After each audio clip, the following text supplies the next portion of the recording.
Hello everyone, welcome to my channel. ఇక్కడ అరుణ వాళ్ళ ఇంట్లోనే గోదాదేవి కళ్యాణం అండి. అరుణ అంటే మా కిట్టి పార్టీలో ఒక మెంబరు. అలాగే కమ్యూనిటీలో అయితే ఉంటారు. ఇక్కడ వీళ్ళందరూ అయితే మమ్మల్ని ఇన్వైట్ చేశారండి ఫ్యామిలీతో. మేమైతే వచ్చేసాము.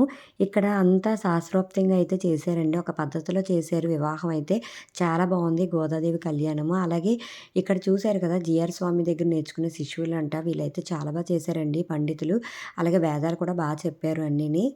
పెళ్లి చేసుకునేటప్పుడు కొన్ని పద్ధతులు ఉంటాయి కదండీ! అవన్నీ చెప్పారు. అలాగే పెళ్లి చేసుకునేటప్పుడు ముందు పెళ్లి చూపులు అవుతాయి కదా! అమ్మాయిది, అబ్బాయిది గోత్రాలు, వాళ్ళ పేరెంట్స్ గోత్రాలు అలాగే చెప్పారు. ఎక్స్‌ప్లెయిన్ కూడా చేశారండి. అలాగే ఇక్కడ మనకి పెళ్లి చేసేటప్పుడు కొన్ని దానాలివ్వాలని భూదానం, గోదానం, హిరణ్యదానం ఇలాగా అన్నీ కూడా విడమరిచి అయితే చెప్పారు. అలాగే వ పెళ్లి జరిగేటప్పుడు స్టెప్ బై స్టెప్ ఎలా చేస్తాము, ఫస్ట్ యజ్ఞోపవేతం వేస్తాము. తర్వాత ఇలా కాళ్ళు కడిగి కన్యాదానం అది చేస్తాము కదా! అలాగే మంగళసూత్రాలు, జీలకర్ర, బెల్లము అంతా కూడా ఒక పద్ధతిగా అయితే చేశారండి. చాలా బాగుంది. 2 కళ్ళు అయితే సరిపోలేదు చూడడానికి.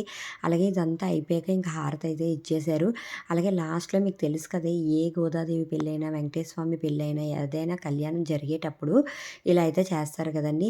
ఇంక ఇక్కడైతే వచ్చి తలంబ్రాలండి. దేవుడికి తలంబ్రాలు అయితే వేస్తున్నారు. పెళ్లి జరిగేటప్పుడు లాస్ట్ తంతు ఉంటుంది కదా! తలంబ్రాలైతే వేస్తున్నారు. కళ్యాణానికైతే 4 గంటలైతే పట్టిందండి. అంత బాగా చేశారు. ఇక్కడ చూశారు కదా! అంతా ఒక పద్ధతిగా అయితే చేశారు. సండే జరిగిందండి. అంటే గోదాదేవి లీనమైన రోజంట. చాలా మంచి రోజంట. అందుకే ఆ కళ్యాణం అయితే చేశారు. ఆల్మోస్ట్ అందరూ ఆ రోజు చేసుకుంటారు. లేకపోతే భోగి రోజైతే గోదాదేవి కళ్యాణం అయితే చేస్తారు కదా! అలాగే వీళ్ళైతే చేశారు. చాలా చేశారండి. ఎందుకంటే ఇది చేసేవాళ్ళు ఉండాలి. చూడ్డానికి వచ్చిన వాళ్ళకి కూడా ఒక హ్యాపీనెస్ అనేది ఇస్తది కదా! అలాగే నాకు చాలా హ్యాపీగా అనిపించింది ఈ వీడియో చేస్తున్నాను అందుకని.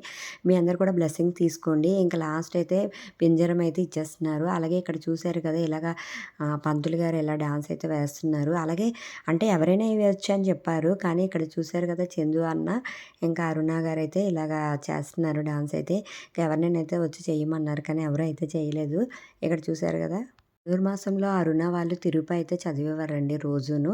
అలాగే ఆ రోజు కూడా చదివారు. ఇంక ఇక్కడైతే ప్రోగ్రామ్ అయిపోయింది. అలాగే ఇక్కడ లంచ్ కూడా అందరికైతే పసుపు బొట్టు పెట్టేసి తాంబూలం అయితే ఇచ్చేసారండి, రిటర్న్ గిఫ్ట్స్ అవిని. అలాగే మేమైతే ఇండివిజువల్‌గా కొన్ని ఫోటోస్ అయితే తీసుకున్నాము. అలాగే బాగా అయితే ఎంజాయ్ చేసామండి. ఎంజాయ్ అంటే ఐ మీన్ దేవుడి దగ్గర డివోషనల్ ఎలా ఉంటుందంటే చాలా హ్యాపీగా ఫీల్ అయ్యానండి. దేవుడు 2 కళ్ళారా చూసుకున్నాను.